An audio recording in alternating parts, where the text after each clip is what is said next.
Hello guys, स्वागत है आप सभी का अपने YouTube परिवार सैफ्रॉन हिस्ट्री में।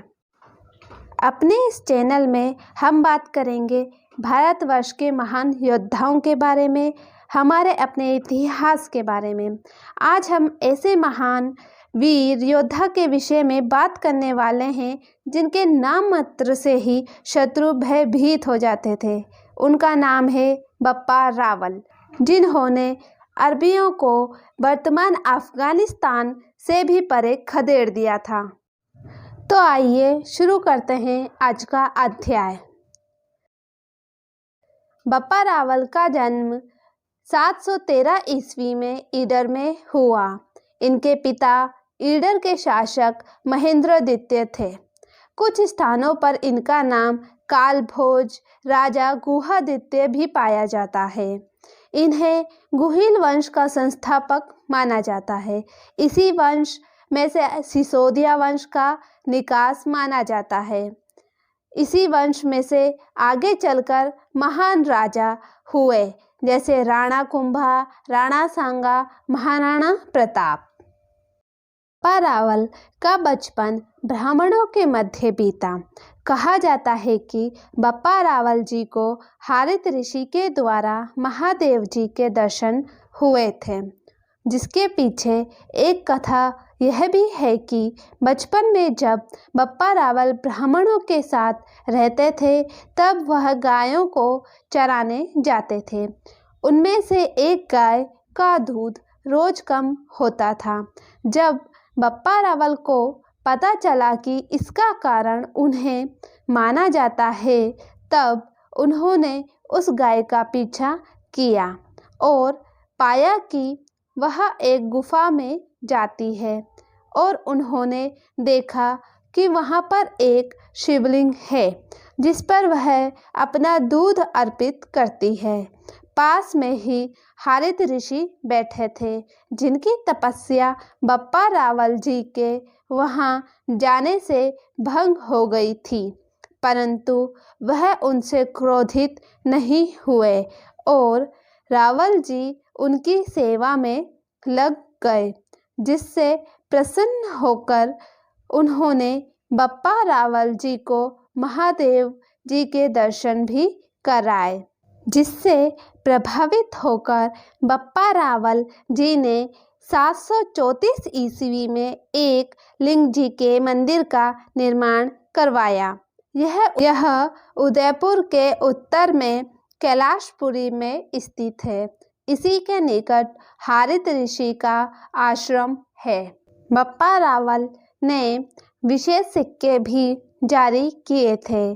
इन सिक्कों में सामने की ओर ऊपर के हिस्से में माला, उसके नीचे श्री बोपा लेख है, बाईं ओर त्रिशूल और दाहिनी तरफ वेदों पर शिवलिंग बना है। इसके दाहिने ओर नंदी शिवलिंग की ओर मुख किए बैठा है। शिवलिंग और नंदी के नीचे दंडवत करते हुए पुरुष की आकृति है। पीछे की तरफ सूर्य और छत्र के चिन्ह हैं। इन सबके नीचे दाहिने ओर मुख किए एक गौ खड़ी है और उसी के पास दूध पीता हुआ बछड़ा है। इन सिक्कों के द्वारा बप्पा रावल जी के पवित्र व्यक्तित्व का वर्णन होता है। बप्पा रावल जी धार्मिक व्यक्तित्व के धनी होने के साथ साथ युद्ध कौशल में भी निपुण थे। बप्पा रावल जी ने 20 वर्ष की आयु में ही मान मोरी को पराजित कर चित्तौड़ पर अपना आधिपत्य स्थापित कर लिया था। बप्पा जी को विशेष प्रसिद्धि अरबों के विरुद्ध युद्ध जीतने से मिली। जब मोहम्मद कासिम ने सिंध पर आक्रमण किया था, तब उसने वहां बहुत ही लूटपाट मचाई, स्त्रियों का शोषण किया, कई मंदिरों को ध्वस्त किया, मूर्तियों को हानि पहुंचाई गई। इन सभी अत्याचारों से दुखी होकर सिंध की प्रजा ने बप्पा रावल जी के यहाँ शरण ली और उन्हें अपनी आप बीती बताई। मोहम्मद कासिम द्वारा किए गए विध्वंस के बारे में बताया। जब रावल जी ने यह सब सुना तो उनका खून खोल उठा। उन्होंने अपने सभी सरदारों को साथ लेकर सिंध पर आक्रमण कर दिया। बप्पा रावल जी ने मोहम्मद कासिम को हराकर सिंध में भगवा फहरा दिया और मोहम्मद कासिम को वर्तमान बलूचिस्तान के भी परे खदेड़ दिया। इसके पश्चात रावल जी मेवाड़ लौट आते हैं। अब अरबों द्वारा चारों तरफ से आक्रमण किया जाता है। इसके जवाब में बप्पा रावल जी भगवे तले सभी को एकत्रित करके एक हिंदू सेना संगठित करते हैं और हिंदू सेना द्वारा अरबों पर भीषण प्रहार किया जाता है, जिससे अरबी युद्ध का मैदान छोड़कर भागने लगते हैं। यह देख बप्पा रावल जी उनका पीछा करते हैं और उन्हें वर्तमान अफगानिस्तान से भी दूर तक खदेड़ देते हैं।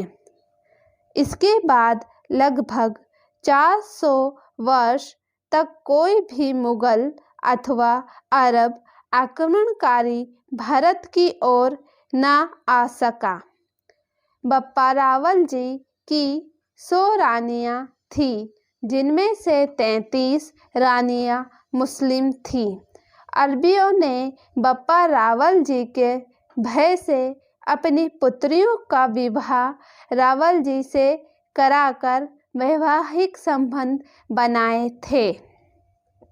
इतिहासकारों के अनुसार बप्पा रावल जी ने अपने 19 वर्ष के शासन के पश्चात 753 ईस्वी में संन्यास ले लिया। इनका देहांत नागदा में हुआ, जहां इनकी समाधि स्थित है।